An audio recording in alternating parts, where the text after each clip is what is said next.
السلام علیکم ورحمۃ اللہ وبرکاتہ۔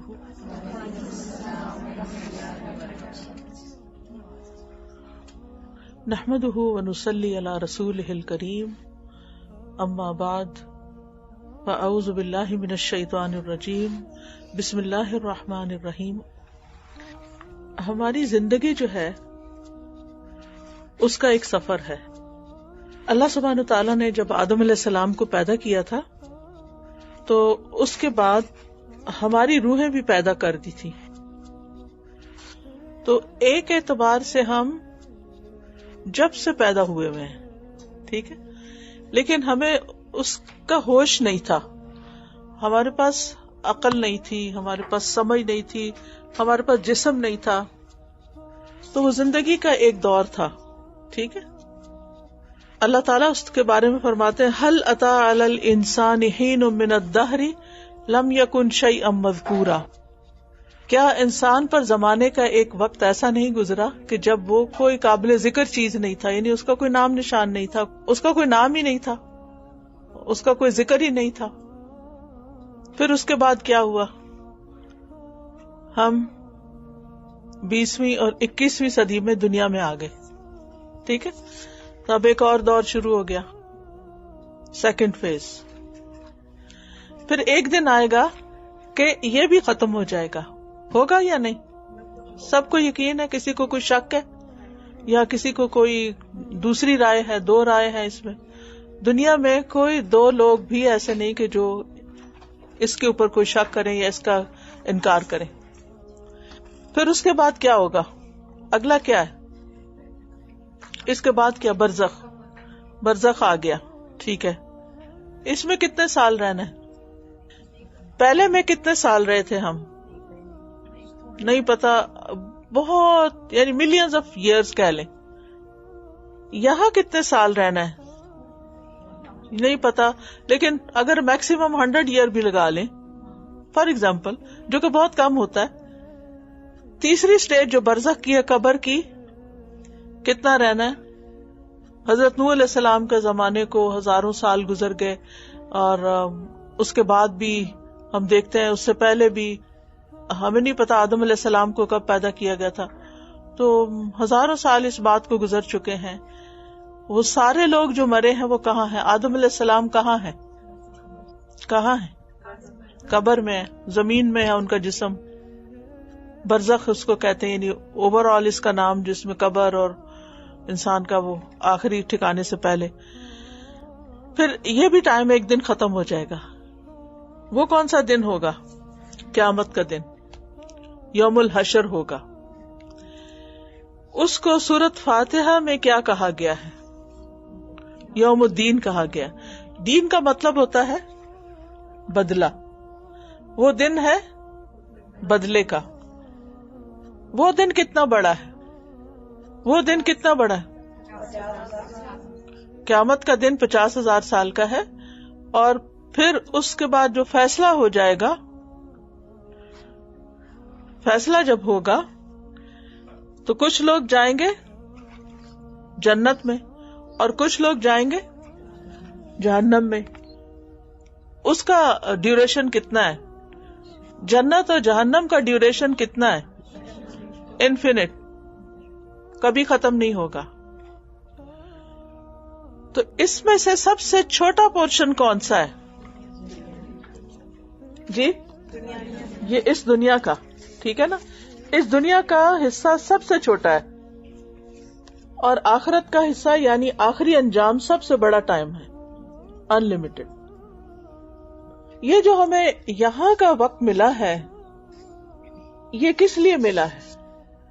اس میں کیا کریں؟ یہاں دل لگا لیں اس دنیا کے اندر، اس کو ہی بناتے سنوارتے رہیں، اسے ہی کماتے رہیں، اسے ہی جمع کرتے رہیں، یا یہ موقع ہے ہمارے پاس کہ ہم اس آخری ٹھکانے کو بہت ہی خوبصورت بنا لیں۔ دو آپشنز ہیں آپ کے پاس، تیسری کوئی آپشن نہیں۔ ایک آپشن یہ ہے کہ جو بھی آپ کے پاس وقت ہے، مال ہے، دولت ہے، ہر چیز، سارے ریسورسز لگا کے اپنی اس دنیا کو خوبصورت بنا لیں۔ اور ایک یہ ہے کہ چونکہ یہاں ٹیمپوریریلی ہم ہیں، جیسے ایک فلائٹ پہ ٹیمپریریلی ہوتے ہیں یا ایک ٹرین میں ٹیمپریریلی بیٹھتے ہیں, ٹرانزٹ پہ ہوتے ہیں تھوڑی دیر کے لیے, تو ہم کیا کرتے ہیں کہ اگر ہم تھکے ہوئے ہوں تو یا ہم آرام سے سفر کرنا چاہتے ہوں تو ہم اس میں بزنس کلاس میں بیٹھ جاتے ہیں, ہم لاؤنج لے لیتے ہیں, ہم ایکسٹرا کچھ خرچ کر دیتے ہیں. لیکن ہمیں پتا ہوتا ہے یہاں سارا وقت نہیں رہنا, اس لیے بعض لوگ کہتے ہیں کیا آپ 2 گھنٹوں کے لیے ہم بزنس لاؤنج کے پیسے دیں, ہم کیوں نہ ایسے ہی کرسی پہ بیٹھ کے کام چلاتے ہیں اور پھر ہم آگے چلے جائیں گے, اپنے گھر جا کے آرام کریں گے. ہم یہ کہتے ہیں نا گھر جا کے آرام کریں گے, کہیں بھی جا رہے ہوں تو. اور گھر کو اللہ تعالیٰ نے مسکن کا, سکون کی جگہ, وہ ہے ہی آرام کی, ہم نے وہیں آرام کرنا ہے جا کے. لیکن اگر وہاں آرام نہ ملا تو پھر کیا ہوگا؟ وہ ہم چھوٹے ہوتے تھے تو ہم نانی یا کوئی خالہ شعر سناتی ہوتی تھی, اب تو کہتے ہیں کہ مر جائیں گے مر جائیں گے, مر کے بھی چین نہ پایا تو کدھر جائیں گے. پھر کدھر جائیں گے؟ واپس آئیں گے؟ واپس آ سکتے ہیں کہ اگر ہم چاہیں کہ ہم واپس آئیں اور ہم ادھر آ کے دوبارہ بہت اچھے سے اپنی آخرت کے لیے تیاری کر کے جائیں, کیونکہ پہلی دفعہ تو ہمیں غلطی لگی, ہم نے اپنی ساری ایفرٹ دنیا کے لیے لگائی جو پیچھے چھوڑ آئے. یہی چھوڑ کے جانا ہے نا. ہمارے پاس وہ کون سی چیز ایسی ہے, ہمارے ڈریس ہو, ہمارا گھر ہو, ہماری جیولری ہو, ہمارے بچے ہوں, ہمارا جاب ہو, ہماری سرٹیفکیٹس ہوں, کون سی چیز ہمارے ساتھ جائے گی؟ اس کا نام لیں. اور میں تو عمل کا پوچھا ہی نہیں ابھی, میں تو صرف دنیا کی چیزوں کا پوچھ رہی ہوں کہ دنیا کی جن چیزوں کے پیچھے ہم بھاگتے رہتے ہیں, ہمارے پاس یہ بھی ہونا چاہیے, یہ بھی ہونا چاہیے, یہ بھی ہونا, جہاں کہیں کوئی نئی چیز, کوئی اچھی چیز دیکھ لیتے ہیں نا, پھر ہمارا کیا دل چاہتا ہے اب یہ میرے پاس بھی ہو. پھر ہم کیا کرتے ہیں, اس کی تلاش میں لگ جاتے ہیں. پھر اس کی قیمت ادا کرنی ہوتی ہے, کہ کوئی چیز مفت تھوڑی ہوتی ہے. پھر اس قیمت ادا کرنے کے لیے ہم ساری اپنی ایفرٹ لگا دیتے ہیں مال کمانے کو, اور پھر وہ چیز ہمارے پاس آ جاتی ہے. پھر وہ اگر زیادہ ہی قیمتی ہو تو ہم اس کو تھوڑا تھوڑا استعمال کرتے ہیں اور زیادہ وقت اس کو کہاں رکھتے ہیں. آپ کی جو سب سے اچھی جیولری ہے وہ کہاں رکھی ہوئی ہے؟ بینک میں رکھی ہوئی ہے. اس کو آپ کبھی کبھی بس نکال کے پہنتے ہیں. اگر ٹوٹل ٹائم بھی آپ دیکھیں کہ سب سے قیمتی چیز کا جو آپ نے سب سے بڑی ہیرے کی انگوٹھی لی تھی, اس کو کتنی دفعہ یا کتنی دیر پہنا, اور جب جتنی دیر پہن کے بھی رکھتے ہیں تو پھر کیا ہوتا ہے؟ فکر لگی رہتی ہے نظر نہ لگ جائے یا پھر گم نہ ہو جائے. پھر ہمارا سائز بدلتا رہتا ہے, کبھی وہ ڈھیلی ہو جاتی, کبھی وہ تنگ ہو جاتی ہے. اور جب مر جائیں گے, ابھی کوئین مری ہے, مجھے کوئی بتا رہا تھا, میں نے کچھ نہیں دیکھا کہ کیا ہو رہا کیا نہیں, میں اس کے جنازے میں نہیں شامل ہوئی. کچھ لوگ ورچولی اس کے جنازے میں شامل تھے, ہر سٹیپ پہ دیکھ رہے تھے اب کیا ہو رہا ہے, اب کیا ہو رہا ہے. پھر ہر ایک دوسرے سے شیئر کر رہا ہے اور اس پہ تبصرے ہو رہے ہیں. حاصل کیا ہوا؟ کوئی کوئین کے ساتھ گیا؟ کوئی نہیں گیا. گھنٹوں لوگ کھڑے رہے ہیں, مجھے بتایا گیا, میں نے دیکھا نہیں. گھنٹوں کہتے ہیں کہ لوگ کھڑے رہے ہیں اس انتظار میں, اس میں شریک ہونے کے لیے, سروس میں یا معلوم نہیں کیا کرنے کے لیے, کیونکہ ہر قوم کی اپنی اپنی وہ ہوتی ہیں, طور طریقے ہوتے ہیں. تو پھر وہ وہاں پر سنا ہے کہ کوئین کو صرف کانٹے پہنائے گئے ہیں اور انگوٹھی ایک دی گئی ہے, یعنی اس کے کفن میں بس یہ 2 چیزیں اس کو ڈال کے دی گئی ہیں. میں نے کہا اتنی بے وفائی, اتنا کچھ تھا تو کم از کم ہار ہی ڈال دیتے یا کچھ اور ڈال دیتے. لیکن میں سمجھتی ہوں یہ 2 چیزیں بھی ضائع ہی کری ہیں, کیونکہ اس کے آگے کام تو نہیں آنے والی اور نہ ہی کسی انسان کے کام آنے والی ہیں. اب اس قبر کی بھی حفاظت کرنی پڑے گی, کیونکہ اس میں بھی ڈر ہے کہ کوئی ہو تو وہ قبروں کے اندر سے بھی کفن بھی چرا لیتے ہیں, تو اگر کوئی اتنی قیمتی انگوٹھی اور کانٹے پڑے ہوئے ہوں تو پتہ نہیں کیسے چھوڑے. بہرحال یہ ہے دنیا کی حقیقت. ساتھ ہمارے کیا جانا ہے, ہمارے اعمال جانے, اور وہ عمل جو ہم نے خالص اللہ کے لیے کیے ہوں, اور وہ عمل جو ہم نے خیرخواہی کے ساتھ کیے ہوں, وہ عمل جو ہم نے سنت کی پیروی کے مطابق کیے ہوں, وہ عمل جو ہم نے صحیح صحیح نیک جذبوں کے ساتھ کیے ہوں, بس وہ ساتھ جانے. سارے نیک عمل بھی نہیں جانے اگر نیت ٹھیک نہیں, اگر طریقہ ٹھیک نہیں، وہ بھی نہیں ساتھ جانے. اگر کوئی بہت بڑی مسجد بھی بنوا دیتا ہے نا اور اس کی نیت اچھی نہیں، اس کا بھی زیرو ہو جانا ہے، وہ بھی کوئی فائدہ نہیں. لہذا بہت ضروری ہے کہ ہم اپنی خاطر، کسی اور کی خاطر نہیں، نہ میری خاطر، نہ کسی پیرنٹس کی خاطر، نہ ہسبینڈ کی خاطر، نہ ٹیچر کی خاطر، کسی کی خاطر نہیں، صرف اپنی خاطر، اپنے آپ کے لیے ہم اپنی زندگی کو ویسا بنا لیں جیسے اللہ تعالیٰ کو پسند ہے، اور پھر اس میں وہ سارے کام کریں جو اللہ تعالیٰ کو پسند ہے، جو ہمارے ساتھ جانے ہیں.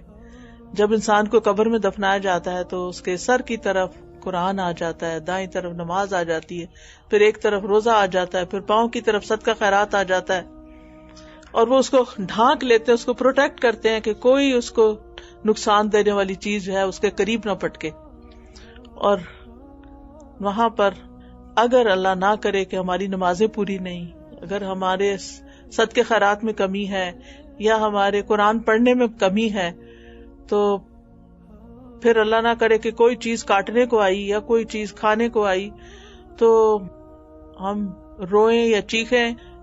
اگر قبر کے باہر بھی کھڑے ہیں نا، ان کو بھی نہیں سنائی دے گا، ان کو بھی نہیں سنائی دے گا. اچھا، کبھی کبھی اللہ تعالیٰ ایسی چیزیں سنوا بھی دیتے ہیں.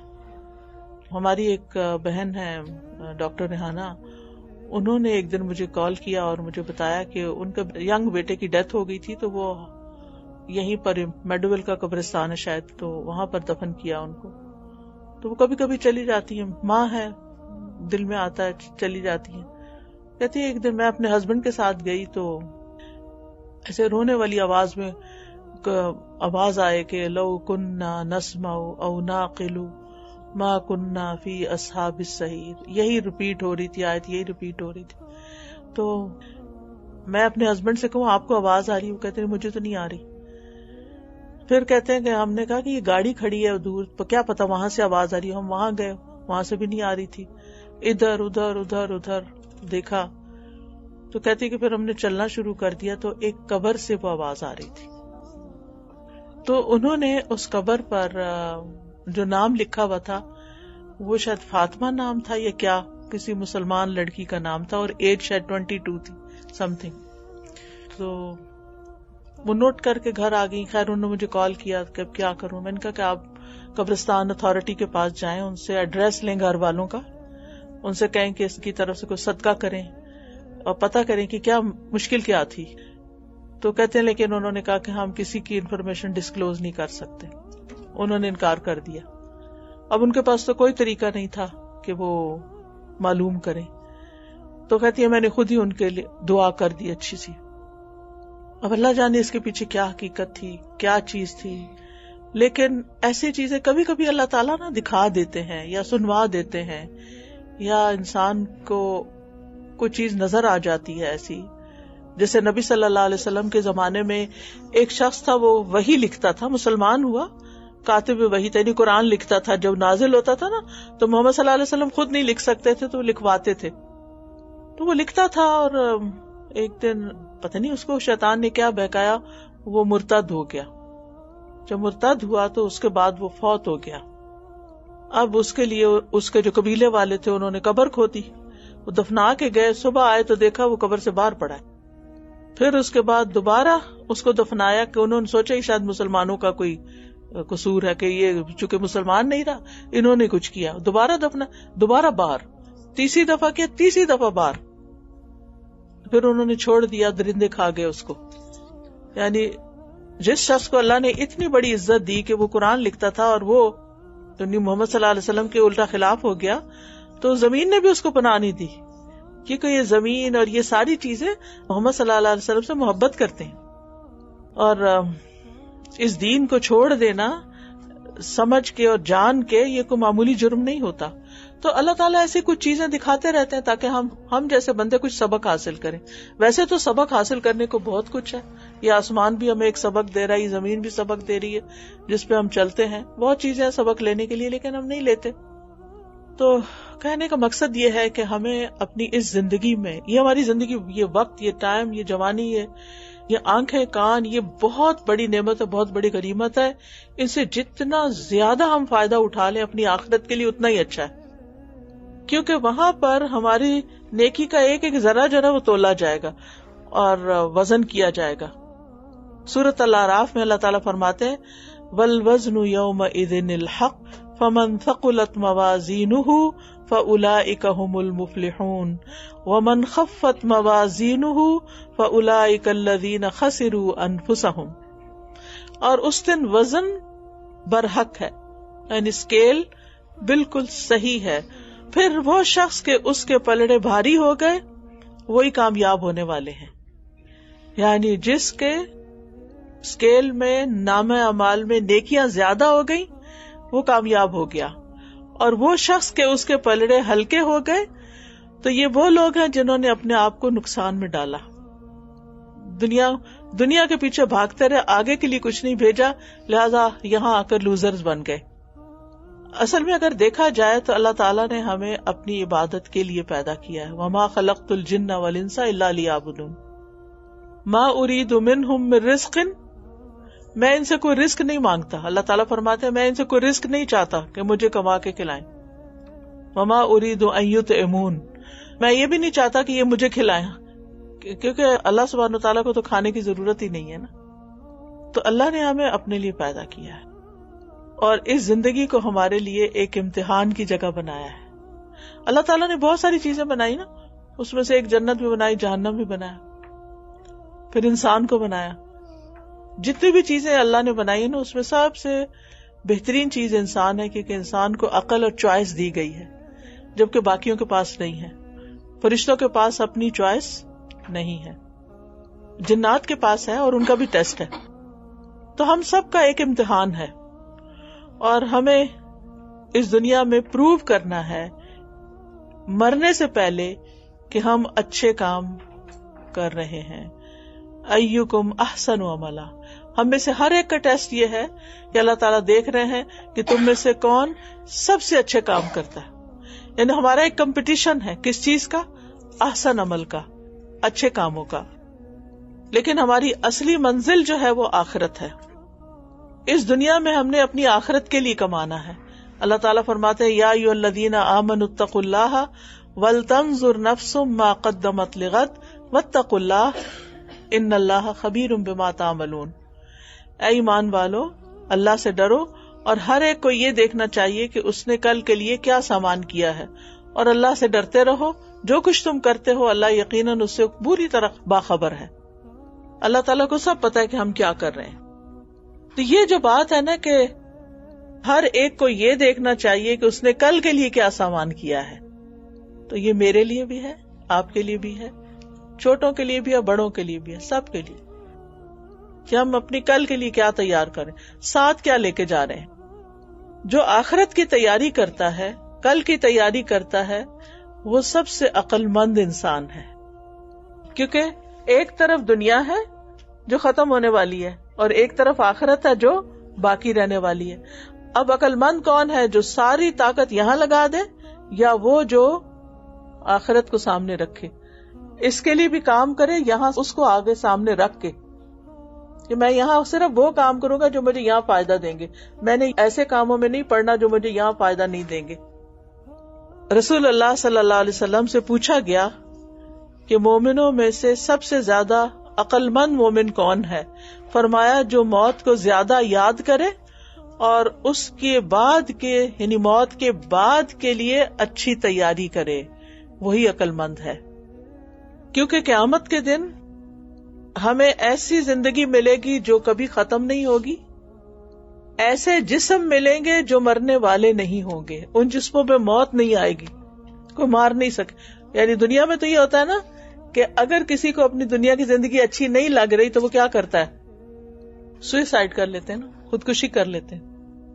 وہ دنیا سے خوش نہیں، وہ یہاں نہیں رہنا چاہتے، ان کو پسند نہیں. چلو ٹھیک ہے تمہاری مرضی. لیکن جہنم میں کوئی خودکشی نہیں کر سکتا. قرآن مجید میں آتا ہے ثم لا يموت فيها ولا يحيا، وہاں نہ اس میں کوئی مرے گا اور نہ ہی زندہ رہے گا. جہنم کی زندگی نہ زندگی ہے اور نہ وہ موت وہاں کی موت ہے. انسان زندگی اور موت کے بیچ میں ایک مصیبت میں مبتلا ہو جائے گا. لہٰذا ہم میں سے ہر شخص کو اپنی زندگی کا ہر دن سوچ سمجھ کے گزارنا چاہیے، سنت کے مطابق گزارنا چاہیے. جیسے ابھی بہن نے کہا کہ ہمیں بہت ساری چیزیں پتہ ہوتی ہیں لیکن ہم کرتے نہیں، تو اپنی ایسی پلاننگ کریں، ڈے پلاننگ، کہ آپ میکسیمم سنتوں کی پیروی کریں تاکہ آپ کا سارا دن کیا بن جائے؟ عبادت. دن کا آغاز کریں اللہ کے ذکر سے، اللہ کے شکر سے. شکر سے کیسے آغاز ہوگا؟ اٹھتے ہی کیا پڑھیں گے؟ سب سے پہلے الحمدللہ الذی احیانا بعدما اماتنا والیہ النشور. جس کو دعا نہیں آتی کوئی شرمانے کی بات نہیں، انسان ساری زندگی سیکھتا ہے. مجھے اب تک کئی دعائیں نہیں آتی تو میں اپنے پاس لکھ کے لگا لیتی ہوں، پھر ان کو پڑھتی رہتی ہوں، پھر یاد ہو جاتی ہیں. اسٹیکی نوٹس ملتے ہیں اب تک کہ ختم ہو گیا؟ ملتے ہیں نا. مارکر بھی ملتے ہیں کیونکہ اب لکھنا کم. میں ایک دن لکھنے لگی ہاتھ سے نا، کیونکہ ہر وقت کمپیوٹر لکھنے لگی تو میرا ہاتھ سیدھا نہ چلے. میں نے کہا یا اللہ کتنے دنوں بعد آج میں نے قلم پکڑا ہے، کیونکہ پہلے تو ہر روز لکھتی تھی. اور جب میں پی ایچ ڈی کر رہی تھی تو میری یہ جو انگوٹھا تھا نا، یہ یہاں سے پریس ہو گیا تھا، ایسے پتلا سا ہو گیا تھا، کیونکہ ہر وقت قلم پکڑنا ہوتا تھا. تو اب میں نے کہا کہ اچھا اسٹیکی نوٹس بھی اب نہیں استعمال ہوتے اور پین بھی نہیں ہوتے، اور بہت چھوٹا موٹا کسی کا جلدی سے کوئی نام، کوئی کسی کو میسج سینڈ کرنا تو اور بات ہے. بہرحال تو جو دعا نہیں آتی وہ لکھ کے لگا لے. ویسے تو الحمدللہ ہمارے پاس ہر طرح کی دعائیں یہاں پر آپ کو یہاں سے مل جائیں گی. یہ کارڈز ہونا تو آپ اپنی ایک باسکٹ بنا لیں، اپنی ایک باسکٹ بنا کے اس میں سارے کارڈز اس طرح رکھ لیں، اور جس کی جس وقت ضرورت پیش آئے، مثلاً کوئی فوت ہو گیا، کوئی رشتہ دار فوت ہو گیا، تو یہ میت کی بخشش کی دعاؤں کا کارڈ نکالیں، عربی پڑھیں. اگر عربی نہیں آتی تو اس کے نیچے اردو لکھیے، شاید انگلش میں بھی ہو، اردو میں دعا مانگ لیں. کہ اتنی جامع دعائیں ہیں. جو استخارے کی ضرورت پیش آئی ہے، نہیں یاد ہے دعا، کوئی بات نہیں، استخارے والا کارڈ نکالیں اور یہ اس کے پیچھے دعا لکھی ہوئی ہے، یہ پڑھ لیں. اسی طرح پروٹیکشن کے لیے اور باقی چیزیں. آپ کو باڈی پین ہو رہی ہے، میں نے بہت آزمایا اس دعا کو کہ جہاں درد ہو رہی ہو وہاں ہاتھ رکھ کے بسم اللہ پڑھ کے یہ دعائیں آپ پڑھ لیں. اور پھر اسی طرح رزق میں کشادگی کے لیے اور زندگی میں مختلف جو مشکلات ہیں، اسی طرح اگر دل بہت گھبرا رہا ہو، انگزائٹی ہو رہی ہو، تو یہ آیات سکینہ ہے، یہ آپ پڑھ سکتے ہیں. اگر قرضے کا بوجھ ہے، یہاں تو افسوس یہ کہ ہر بندہ قرضے کے بوجھ تلے دبا ہوا ہے، ہر چیز ہی کریڈٹ کارڈ پہ لی جا رہی ہے، جو قرضہ ہی قرضہ ہے. تو جو قرضے میں فوت ہو جائے اس کی بخشش نہیں ہوتی جب تک اس کا قرضہ ادا نہ ہو جائے. اور اگر بہت زیادہ قرضہ ہو تو اس کو ادا کرنے کے لیے یہ دعائیں ہیں بہت شاندار، کہ انسان جو ہے وہ پہاڑوں جتنا قرضہ ہو تو وہ بھی بہت جلد ادا ہو جاتا ہے. کہنے کا مطلب یہ ہے کہ اللہ کے نام سے شکر سے دن کا آغاز کریں. شکر کا فائدہ کیا ہوگا؟ اللہ تعالیٰ اور دیں گے، اللہ آپ کو اور صحت والی زندگی دیں گے. خیر موت کا ایک دن تو ہے ہی، لیکن یہ ہے کہ ایک وہ انسان ہے جسے انہوں نے مثال دی تھی نا کہ جانور بھی صبح اٹھتے ہیں، ہم بھی اٹھتے ہیں. جانور تو شاید اللہ کی تسبیح کرتے ہیں. آپ نے دیکھا ہوگا اگر پاکستان میں کبھی آپ کو بیک ہوم کسی ایسے گھر میں رہنے کا اتفاق ہو جس میں بڑا سا بوڑ کا درخت ہو یا کوئی گھنا درخت ہو، تو پھر کیا ہوتا ہے؟ کس وقت چڑیاں ذکر شروع کرتی ہیں؟ جی ہاں، سورج نکلنے سے پہلے. سورج نکلنے سے پہلے. اور میں نے نوٹ کیا ہے کہ چوں ہی سورج کی پہلی کرن آتی ہے سب چڑیا اڑ جاتی ہیں، ذکر کا وقت ختم. سبحان اللہ. پھر ہم سے زیادہ بہتر تو چڑیا ہی ہیں کہ جو سردی ہو گرمی ہو انہوں نے اس وقت ذکر کرنا ہی کرنا ہے. اچھا اسی طرح آپ نے نوٹ کیا ہوگا کہ مغرب سے پہلے اگر آپ کبھی ایسی جگہ پر رہیں، کیا حسین سا منظر ہوتا ہے. کچھ جگہوں پر تو اتنا شور ہوتا ہے چڑیوں کا، یعنی ساری مل کے کوئی ذکر کر رہی ہوتی ہیں. اللہ تعالیٰ قرآن مجید میں فرماتے ہیں کہ یہ ساری چیزیں ذکر کرتی ہیں، وَلَٰكِن لَا تَفْقَهُونَ تَسْبِيحَهُمْ، لیکن تم ان کی تسبیح کو نہیں سمجھتے. ہمیں نہیں سمجھ آتی یہ کیا پڑھ رہی ہیں. ایک اور جگہ پر آتا ہے کہ ساری مخلوق اللہ کا ذکر کرتی ہے اس وقت سوائے آتی قسم کے انسانوں اور جنوں کے، یعنی جو اللہ کے نافرمان سرکش لوگ ہوتے ہیں وہ پرواہ نہیں کرتے کہ سورج نکل آیا کہ نہیں نکلا، وہ سوتے رہتے ہیں اپنی من مانی مرضی سے اٹھتے ہیں، ان کے سر پہ ڈھول پیٹے جائیں، ان کی ماں ان کا باپ ان کو جگاتا رہے، وہ سن کے نہیں دیتے. کچھ بچے ہوتے ہیں نا ایسے، بڑے بھی ہو جاتے ہیں، یونیورسٹی چلے جاتے ہیں، اٹھتے ہی نہیں، نماز ہی نہیں پڑھتے. تو اب آپ خود سوچیں کہ جو انسان صبح اٹھ کے اللہ کا ذکر نہیں کرتا، اس میں اور ایک جانور میں کیا فرق ہے؟ جانور بھی اس سے بہتر ہوگا. پھر اس کے بعد آپ دیکھیں کہ دن کا آغاز جو ہے وہ ہمیں نماز فجر سے کرنا چاہیے. رسول اللہ صلی اللہ علیہ وسلم نے فرمایا، جو شخص 2 ٹھنڈی نمازیں پڑھے فجر اور عصر کی، وہ جنت میں داخل ہوگا. اس کے مطلب نہیں کہ صرف یہ 2 پڑھ کے فارغ ہو جائیں، لیکن فجر کی نماز پڑھنا جو ہے یہ انسان اللہ کی پروٹیکشن میں آ جاتا ہے. حدیث میں آتا ہے جس نے صبح کی نماز پڑھی وہ شام تک اللہ کے ذمے میں ہے، یعنی اللہ کی حفاظت میں ہے. یعنی اللہ سبحانہ وتعالی اس کی حفاظت کی گارنٹی دیتے ہیں. فجر پڑھ کے کیا کرنا چاہیے سورج نکلنے تک؟ کوئی بتائے گا آپ میں سے؟ صبح شام کے اذکار.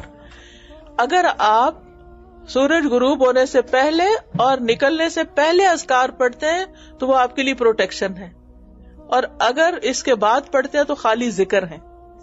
اس لیے میک شور کہ سورج نکلنے سے پہلے آپ اذکار کر لیں.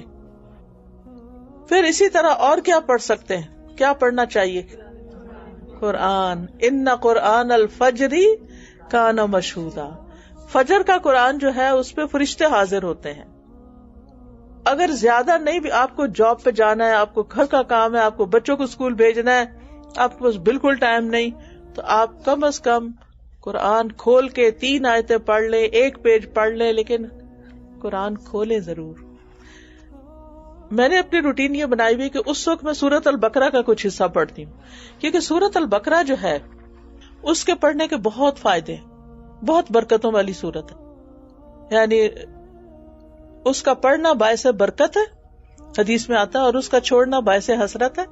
اور جادوگر اس پر یعنی اٹیک نہیں کر سکتے. اگر وہ آپ پڑھتے ہیں نا تو آپ پر کوئی شر اثر نہیں کرتا، آپ فلی پروٹیکشن میں آ جاتے ہیں. تو اگر اس وقت، کیونکہ ٹائم ذرا کم ہوتا ہے، آپ کو دن بھر کے کاموں کی پلاننگ اور کئی چیزیں کرنی ہوتی ہیں، تو آپ اگر اس وقت سورۃ البقرہ کا کچھ حصہ جتنا آپ پڑھ سکیں، ہر ایک کی اپنی اپنی روٹین ہے، 1 صفحہ 2 صفحہ 3 صفحہ 4 آدھا پارہ 1 سپارہ، جتنا آپ کو ملے وہ پڑھ لیں. یعنی آپ کی زندگی کا کوئی دن خالی نہیں جانا چاہیے جب آپ نے سورۃ البقرہ نہ پڑھی ہو. اس پہ بک مارک کر لیں. اب تو موبائل کے اندر قرآن مجید ہوتے ہیں، 2-3 ڈفرنٹ قسم کے قرآن مجید ڈاؤن لوڈ کر کے رکھ لیں. ایک ڈیلی روٹین میں پڑھنے کا، ایک حفظ والا، ایک ترجمہ یاد کرنے والا، ایک آپ کا سورۃ البقرہ. میں نے تو ایک سورۃ الکہف کے لیے بھی رکھا، کوئی ٹائم کم ہوتا ہے نا، چٹ سے بس وہ کلک کیا، وہیں سے سورۃ الکہف جمعے کی شروع کر دی. کیونکہ بعض اوقات یہ ہوتا ہے کہ مصحف کہیں رکھا ہوتا ہے اور پھر ہم کہیں ہوتے ہیں اور چیز رہ ہی جاتی ہے آگے پیچھے کرتے ہوئے. تو اس طرح یہ کہ اچھی مینجمنٹ ہو جاتی ہے. فجر کے صرف فرض نہ پڑھے، سنتیں بھی ضرور پڑھیں. رسول اللہ صلی اللہ علیہ وسلم نے فرمایا، فجر سے پہلے کی 2 رکعتیں جو کچھ دنیا میں ہے، دنیا اور جو کچھ اس میں، اس سے بہتر ہے. کتنی کمائی کر لی آپ نے؟ 2 رکعتیں پڑھ کے کیا کمایا؟ پوری دنیا کما لی. کوئی اور جاب، کوئی اور کام، کوئی اور طریقہ ہے دنیا اتنی کمانے کا؟ آج ہمیں نظر نہیں آ رہا نا، ہم کہتے ہیں اچھا پتہ نہیں کہاں کمائی، کوئی سمجھ نہیں. لیکن کل جب اللہ تعالیٰ کے پاس جائیں گے نا تو آپ اپنے اعمال کے ڈھیر دیکھیں گے، نیکیوں کے، تو آپ حیران ہو جائیں گے. اچھا، کیونکہ ہمیشہ جو رہنا ہے تو بہت کچھ چاہیے نا، تو آپ خوش ہو جائیں گے. اگر کسی وجہ سے بالکل لاسٹ مومنٹ پہ آنکھ کھلی اور صرف فرض پڑھنے کا ٹائم ہے، پھر بھی آپ سورج نکلنے کے فوراً بعد سنت پڑھ لیں اپنی. فوراً بعد سے مراد وہ جو وقت ہوتا ہے نا جس میں آپ سجدہ نہیں کر سکتے، 10-15 منٹ اس کے بعد، یعنی اشراق کے وقت میں سنت پڑھ لیں. کیوں؟ اس لیے کہ نبی صلی اللہ علیہ وسلم نے فجر کی سنتیں کبھی بھی نہیں چھوڑی، نہ سفر میں اور نہ حضر میں. پھر اپنے دن کی 5 نمازیں وقت کی پابندی کے ساتھ ضرور ادا کریں.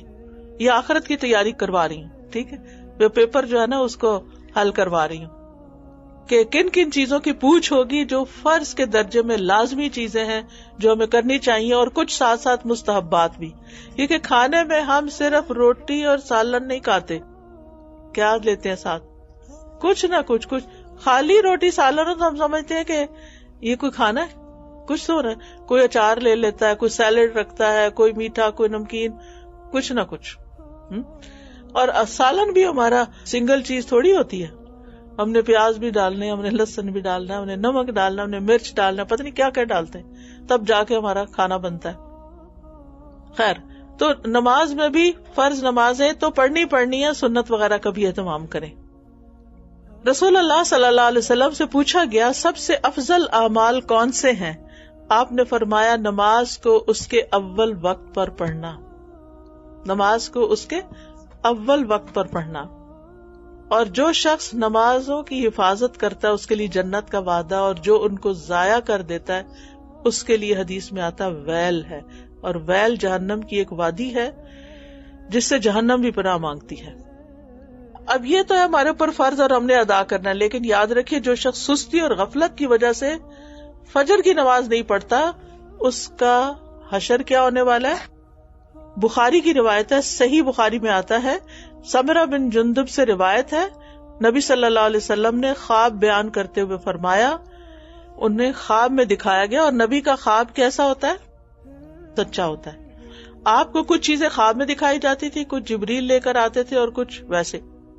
فرمایا جس کا سر پتھر سے کچلا جا رہا تھا، یعنی خواب میں آپ کو دکھایا کہ ایک شخص تھا جس کے سر پہ پتھر پڑتا تھا، وہ پھس جاتا تھا، پتھر دور جا گرتا تھا، پھر وہ مارنے والا پتھر اٹھا کے لاتا، سر پھر ٹھیک ہو چکا تو پھر مارتا. پھر وہ شخص قرآن کا حافظ تھا لیکن وہ اس سے غافل ہو گیا اور فرض نماز پڑھے بغیر سویا رہتا تھا، سو جاتا تھا. یعنی عشاء چھوڑ دی، کبھی فجر چھوڑ دی. آپ سوچئے کہ معمولی بات. آپ یہ بھی کہہ سکتے ہم کون سے حافظ ہیں، لیکن ہم مسلمان تو ہیں نا. کتنے ہی بچے ہیں جو حفظ کر لیتے ہیں اس کے بعد اپنا اللہ نہ کرے اللہ کو دین بھی چھوڑ دیتے ہیں. میرے پاس ایک ماں آئی، بیچاری بہت تکلیف میں تھی. وہ کہہ لیں گی میرے بچے کو قرآن حفظ ہے اور ابھی بھی اس کو ایسے حفظ ہے لیکن وہ اس کا بلیف ختم ہو گیا، وہ مسلمان نہیں رہا. اس کو پہلے شک آیا، پھر شک کے بعد اس کو ایسے دوست مل گئے، ایسے لوگ مل گئے، انہوں نے اور بھٹکایا، اب وہ آؤٹ ہے. اس ماں کا حال کیا ہوگا جس نے حفظ کرانے میں اتنی محنت کی. دنیا میں ہر جگہ فتنے ہیں لیکن یہاں زیادہ ہیں، اس ماحول میں زیادہ ہیں. اس لیے بہت ضروری ہے کہ آپ کے اپنے عمل کا نمونہ جو ہے وہ اپنے بچوں کے سامنے رہے تاکہ انہیں بھی عمل کرنا آسان ہو. پھر نماز لیٹ کرنا جو ہے یہ منافقت کی علامت ہے. جیسے ٹائم ہو گیا نا تو یہ نہیں کہ اب اور کام کرتے رہے بالکل آخری وقت میں نماز پڑھی. نبی صلی اللہ علیہ وسلم نے فرمایا، علاء بن عبد الرحمن سے مروی ہے کہ وہ ظہر کی نماز سے فارغ ہو کر حضرت انس کے گھر گئے. ان کا گھر مسجد کے کونے میں تھا. جب ہم ان کے پاس گئے تو انہوں نے فرمایا کیا تم نے عصر پڑھ لی ہے؟ ہم نے کہا ہم ابھی ظہر پڑھ کے آئے. انہوں نے فرمایا عصر پڑھ لو. ہم کھڑے ہوئے تو ہم نے نماز پڑھی. فارغ ہوئے تو کہنے لگے میں نے رسول اللہ صلی اللہ علیہ وسلم کو یہ فرماتے ہوئے سنا ہے، یہ تو منافق کی نماز ہے کہ سورج کو بیٹھے دیکھتا رہتا ہے، جب وہ شیطان کے دو سینگوں کے درمیان ہوتا ہے یعنی غروب ہونے لگتا ہے تو اٹھ کے 4 ٹھونگے مارتا ہے اور اس میں اللہ کا ذکر کچھ نہیں کرتا. تو یہ منافق کی نماز ہوتی ہے. تو نماز کو اطمینان سے ادا کریں، سجدے اور رکوع اطمینان سے ادا کریں. نماز میں اپنی ڈریسنگ ٹھیک رکھیں. افسوس کے ساتھ کہنا پڑتا ہے کہ یہاں پر بچوں کے پراپر کپڑے ملتے ہی نہیں. بچیاں نماز کی عمر 7 سال ہو گئی لیکن اتنا ٹائٹ پجامہ ہے، اتنا ٹائٹ شرٹ ہے، بازو بالکل پھنسے ہوئے ہیں، پجامہ پھنسا ہوا ہے، نماز پڑھ رہے ہیں، پیچھے سے ہپس سارے نظر آ رہے ہیں. ایسے کپڑوں میں نماز نہیں ہوتی. اگر نہیں ہے اپنا قمیص شلوار نہیں، ڈھیلے کپڑے نہیں ہیں یا اسکرٹ وغیرہ نہیں ہے کہ جس میں ٹانگیں نظر نہ آئیں، تو پھر بچوں کو سلاد ڈریس بنا کے دیں گھر میں کہ جس کو وہ پہنے اور اس میں پراپر طریقے سے نماز پڑھے. وہ بےچارے پڑھے جا رہے ہیں، ان کو کون بتائے گا؟ ماں باپ ہی بتائیں گے نا. اور اگر ماں باپ بھی نہیں بتائیں گے تو پھر کیا ہوگا؟ محنت ضائع. میں نے پہلے بھی کہا تھا نا کہ ہمارے سارے جو ہم نے اپنی طرف سے نیک سمجھ کر نیک کام کرتے ہیں سارے آگے نہیں جا سکتے کیونکہ طریقہ ٹھیک نہیں ہے کچھ چیزوں میں. جب اسکول میں بچے آنسر لکھتے ہیں غلط تو کیا ان کو نمبر مل جاتے ہیں؟ نہیں ملتے نا. پھر اسی طرح یہ کہ نماز کے بعد بھی کچھ اذکار کیا کریں کیونکہ وہ دعاؤں کی قبولیت کا وقت ہوتا ہے. 10 بار سبحان اللہ سبحان اللہ سبحان اللہ سبحان اللہ 5 انگلیوں پہ 2 دفعہ پڑھے, 10 دفعہ سبحان اللہ, 10 دفعہ الحمدللہ, 10 دفعہ اللہ اکبر ہو جاتا ہے. اور پھر دعا مانگے. اور نبی صلی اللہ علیہ وسلم نے فرمایا کہ 2 خصلتیں ہیں یا 2 عادتیں اگر کوئی مسلمان بندہ ان کی پابندی کرے تو جنت میں داخل ہو. یعنی اگر پابندی کے ساتھ ہر روز یہ پڑھے تو جنت میں داخل ہوں گے انشاءاللہ. پھر یہ ہے کہ قرآن مجید پڑھنے کے لیے اب صبح کو تو آپ نے پڑھ لیا لیکن صبح کے وقت ٹائم کم تھا تو آپ کو موقع نہیں ملا. اگر اللہ تعالیٰ نے آپ کو قرآن کی نعمت دی ہے, آپ حافظ ہیں یا کچھ حصہ بھی حفظ کیا ہوا ہے یا پھر حفظ کر رہے ہیں یا پھر آپ ناظرہ اچھا پڑھ لیتے ہیں, اللہ نے آپ کو پڑھنا سکھا دیا, تو آپ کیا کریں, لونر کیلنڈر کے ساتھ اپنا قرآن ختم کر لیا کریں. یعنی اسلامی مہینے کے ساتھ اپنا قرآن ختم کر لیں. وہ کیسے ہوگا وہ میں اس کو نہیں بتاتی, یہ والی ٹیکنیک میں نہیں بتاتی. کیوں؟ اس لیے کہ میں نہ اس پہ خود عمل کر سکی آج تک. ہر نماز کے بعد تو اتنا مسئلہ ہوتا ہے, وہ بچہ کھینچ رہا ہے, وہ کوئی یعنی عورتوں کے ساتھ کتنے مسائل ہیں. ہسبینڈ گھر پہ آ گئے, اب وہ ہسبینڈ آ کے کھڑے ہیں, کھانا مانگ رہے ہیں اور آپ کے میرے 4 صفحے ہونے والے ہیں. میں اس کے حق میں نہیں ہوں. جب آپ کے پاس ٹائم ہو نا, چھوٹی سی بھی ونڈو ہو, کھول لیں اپنا موبائل, ساتھ ہی شروع کر دیں, دن بھر لگے رہیں. 1 صفحہ پڑھا تھوڑا, نہ اس کو کہیں رکھنے کا مسئلہ, نہ اس کو کہیں ناپاک اور پاک کا مسئلہ, کچھ بھی نہیں. آپ اس کو کھولیں اور اس میں سے پڑھیں اور شام تک, رات تک, سونے سے پہلے تک ختم کر لیں. نہیں ہوا تو اگلے دن صبح. تو بہرحال ہر روز اگر 1 سپارہ کرے نا تو مہینے میں قرآن ختم ہو جاتا ہے.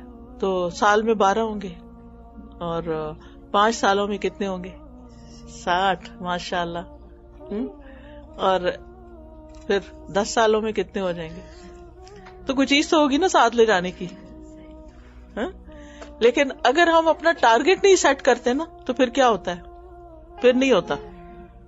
پھر کہتے ہیں اچھا ذرا فارغ ہو کے وضو کر کے بیٹھیں گے اور پھر تسلی سے پڑھیں گے. ہم خواتین کی زندگی میں ہم اپنی مرضی کے مالک نہیں ہے نا. ہمارے اوپر بہت سارے لوگوں کی ذمہ داری ہوتی ہے اور سب کے حقوق دینے ہوتے ہیں. کوئی ادھر سے کھینچ رہا ہے, کوئی ادھر سے بلا رہا ہے, کوئی کچھ کہہ رہا ہے, کوئی کچھ کہہ رہا ہے, تو اس کے اندر سے ہی ٹائم نکالنا ہے, نیت کر لینی ہے, دعا کرنی ہے, اللہ تعالیٰ موقع دے دیتا ہے. اور قرآن کو نا اپنے قریب رکھا کریں, دل کے بھی قریب اور ہاتھوں میں بھی, اور اگر مصحف ہو تو اور بھی اچھا. ابو ہریرہ کہتے ہیں ایک آدمی کو جب اس کی قبر میں لایا جاتا ہے تو فرشتہ اس کے سر کی طرف سے عذاب دینے کے لیے آتا ہے تو تلاوت قرآن اسے دور کر دیتی ہے. یہ قرآن پڑھتا تھا, ٹھیک ہے, تو یہ قرآن پروٹیکشن دینے والا ہے, اس کو نہ چھوڑیں. یہ سفارش کرنے والا ہے. ہم سب کو قیامت کے دن سفارش چاہیے, تو قرآن کی سفارش اگر ہم نے اس کو اپنے ساتھ رکھا تو یہ بھی ہمارا سفارشی ہوگا. اگر اللہ موقع دے اور آپ گھر پہ ہی ہوتے ہیں, کام پہ نہیں جاتے, تو آپ کو بس اشراق پڑھنے کا بھی ٹائم ہوتا ہے. اور یہ جو 2 رکعتیں ہیں 360 جوڑوں کا صدقہ ہے. کام کر کے آپ کی باڈی پین ہوتی ہے, جوڑوں میں درد ہوتا ہے.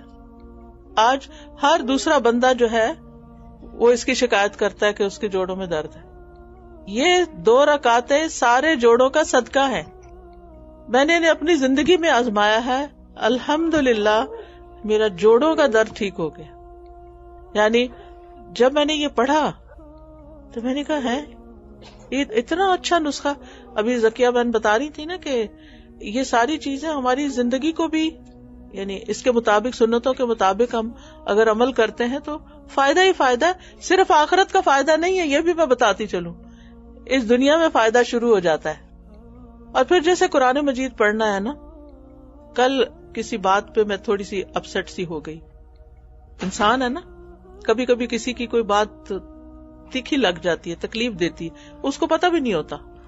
ہم کسی کو بلیم نہیں کر سکتے, کسی کو پتہ نہیں ہوتا. ہم ہی اچانک ہمارے دل کو کچھ ہو جاتا ہے. آپ کبھی بلا وجہ روئی؟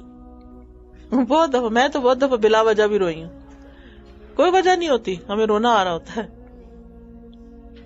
ہم خواتین ایسی ہی ہوتی, کوئی اور رو رہا ہو تو اس کو دیکھ کے بھی رونے لگ جاتے ہیں. ہمیں نہیں پتا ہوتا وہ کیوں رو رہے, ہم بھی ساتھ شامل ہو جاتے ہیں. الحمدللہ یہ اچھی بات ہے. یعنی آنسوؤں کا جلدی آنا جو ہے نا, یہ اللہ کی رحمت ہے, اور آنسو نہ آنا سخت دلی کے علاوہ. آج میں کلاس کے بعد میٹنگ تھی, میٹنگ کے بعد میں باہر نکلی تو کچھ لوگ کوریڈور سے جا رہے تھے ہال کی طرف, کلاس روم کی طرف جا رہے تھے, تو انہوں نے بوٹ پہنے ہوئے تھے.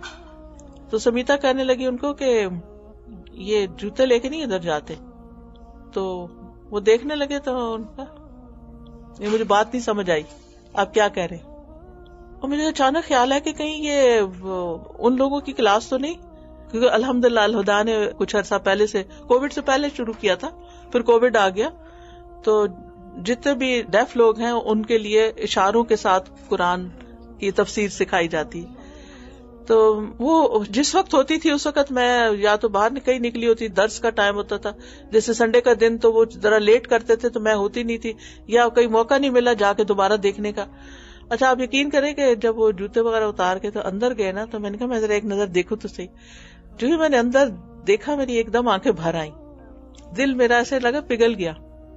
حالانکہ چاند ہی لوگ بیٹھے ہوئے تھے, لیکن میں نے کہا اللہ تیرا شکر, تیرا شکر تو نے توفیق دی کہ ان کو بھی تیرا قرآن بتا سکیں.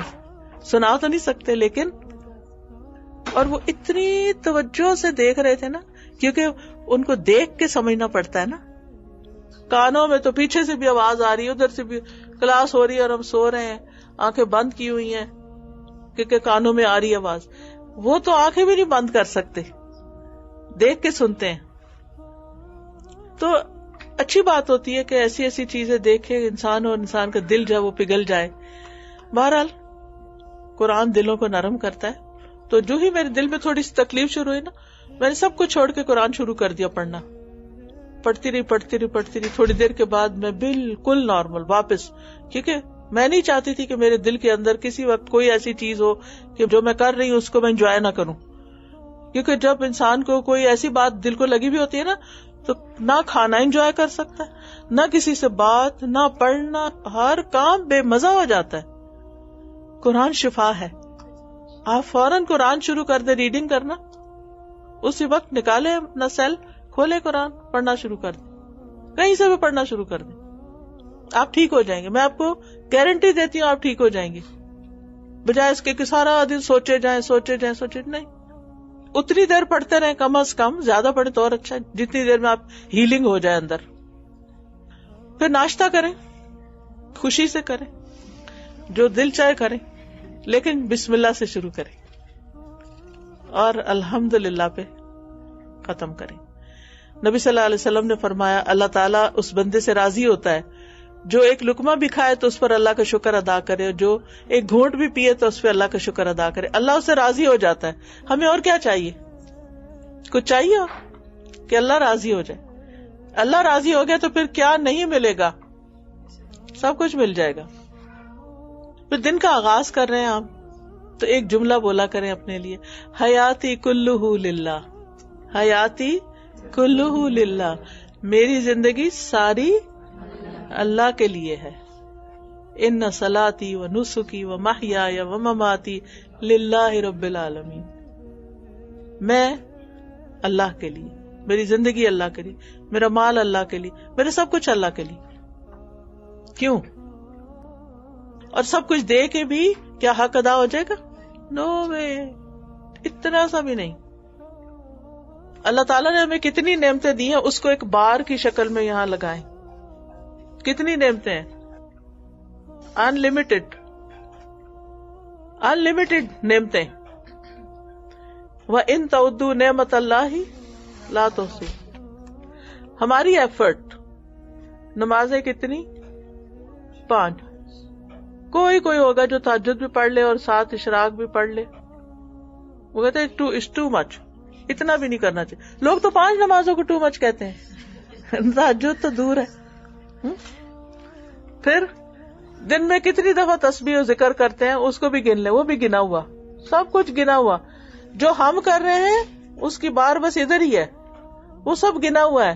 اور یہ جو ہمیں مل رہا ہے انلمیٹڈ. جس نے اتنا دیا اس کا حق کتنا ہے؟ پھر بہت حق ہے. ہم اس کا حق دے رہے ہیں؟ دے سکتے بھی نہیں. لیکن وہ قدردان ہے، شاکر و شکور ہے. جو بھی جتنا بھی کر لیں گے وہ راضی ہو جائے گا، بس کرے صحیح کچھ. پھر اس کے بعد یہ کہ ہر روز اپنے نفع مند علم میں ضرور اضافہ کریں، دین کا ہو یا دنیا کا. ہر روز سیکھنے والے بن جائیں. کیا فائدہ ہوگا؟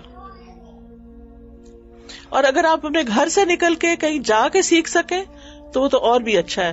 نبی صلی اللہ علیہ وسلم نے فرمایا جو شخص صبح کے وقت اس لیے مسجد کی طرف نکلا کہ بھلائی سیکھے یا سکھائے تو اس کے لیے پورا حج ادا کرنے کی مثال اجر ہے. اتنا بڑا ثواب. اور جو چل کے جاتا ہے اس کے لیے جنت کا راستہ آسان ہو جاتا ہے. لیکن اس کے لیے اپنا وقت مقرر کریں. روزانہ کا کوئی وقت، کوئی لیکچر سننا ہے، کچھ نوٹس بنانے ہیں، کچھ اچھی سی ایک ڈائری بنا لیں. اور اگر ٹائپنگ آتی ہے تو جلدی سے ٹائپنگ پہ، یعنی سیکوینس میں، چاہے قرآن سننا شروع کریں، قرآن کے کوئی تفسیر سننا شروع کریں یا کوئی لیکچر سیریز، سیکوینس میں کریں. کام کی کوئی نہ کوئی بات اس میں اپنے نوٹ کریں، عمل کی کوئی بات نوٹ کریں، اپنے آپ کو فریش کریں اور اپنے ایمان میں اضافہ کریں اور اس ایمان کے ساتھ اپنے دلوں کو زینت بخشیں. اس کا فائدہ کیا ہوگا؟ آپ اپنے بچوں کی تربیت بھی صحیح کر سکیں گے. وہ جہالت کے ساتھ نہیں کی جا سکتی. آپ کے اندر ٹالرنس زیادہ آئے گی، صبر زیادہ آئے گا، لوگوں سے خیر خائی زیادہ آئے گی، لوگوں سے محبت آئے گی، انسانوں کی قدر آئے گی. زندگی آسان ہوگی، زندگی خوبصورت ہوگی.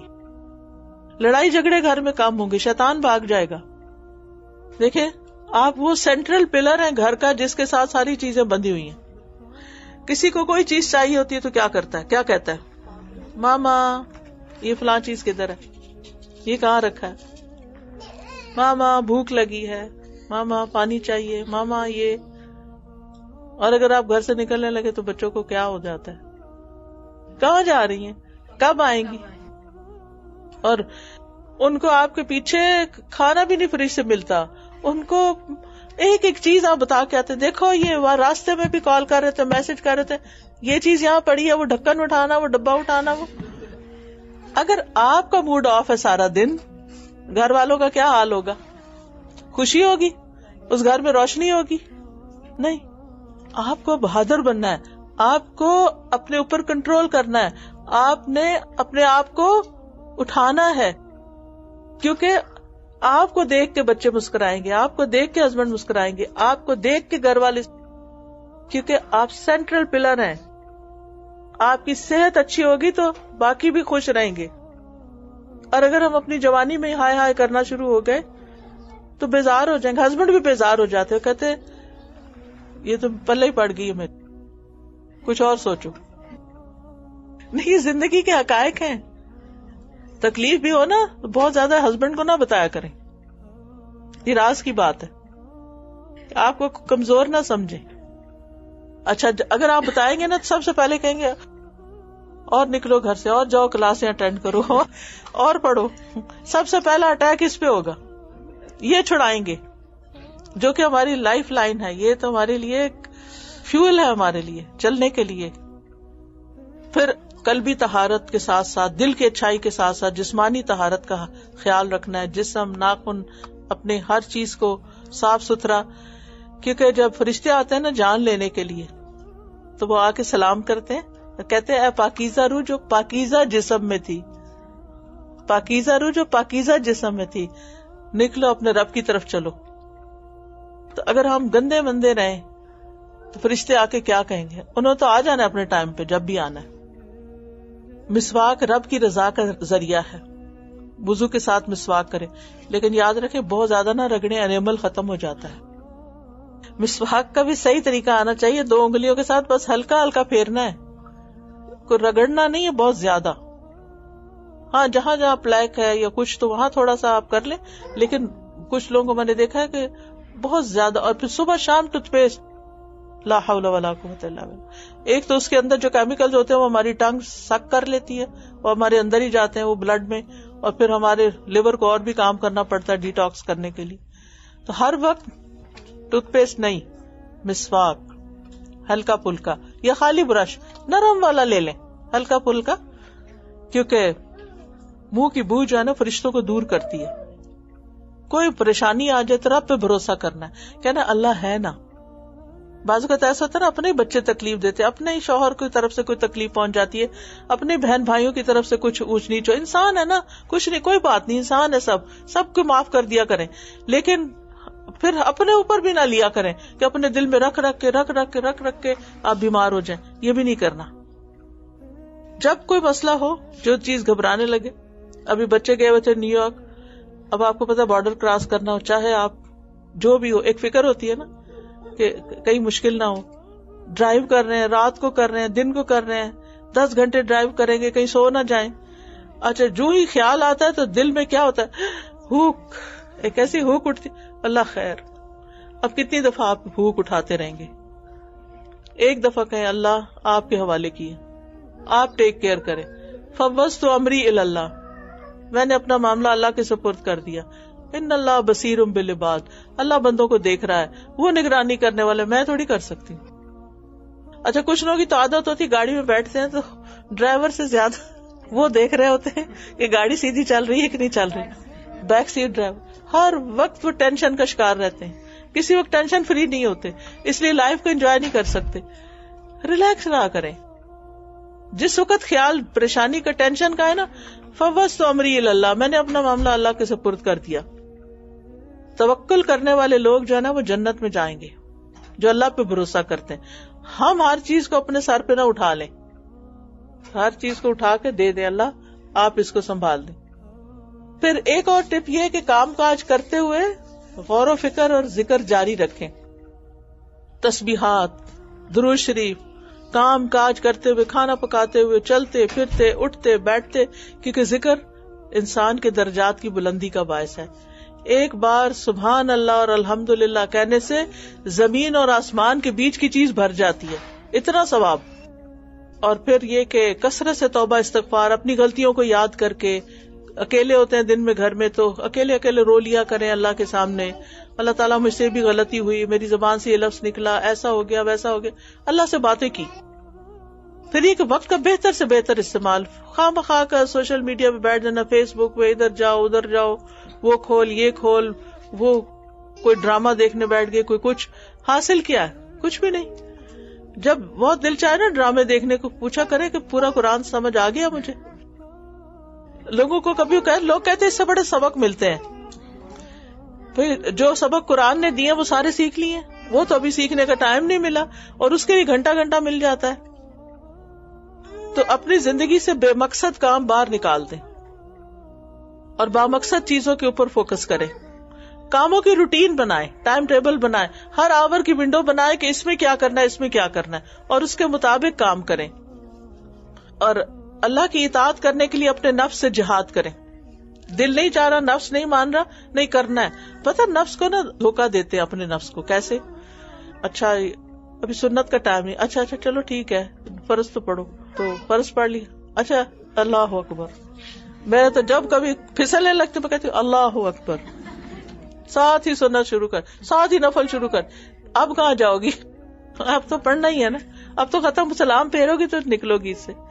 تو اس طرح نا اپنے آپ سے نا جیسے جلدی سے کوئی بس کروا لیا کام, کیونکہ نمازوں کی حفاظت ضروری ہے نا. نماز قبر تک ساتھ جاتی ہے اور قبر میں بھی حفاظت کرتی ہے.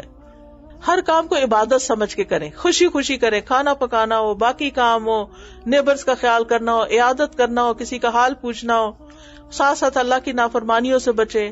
جہنم کو ذہن میں رکھتے ہوئے دعا کریں, اللہ اور اس کے رسول سے محبت کریں, ہر ایک سے اچھی طرح پیش آئیں.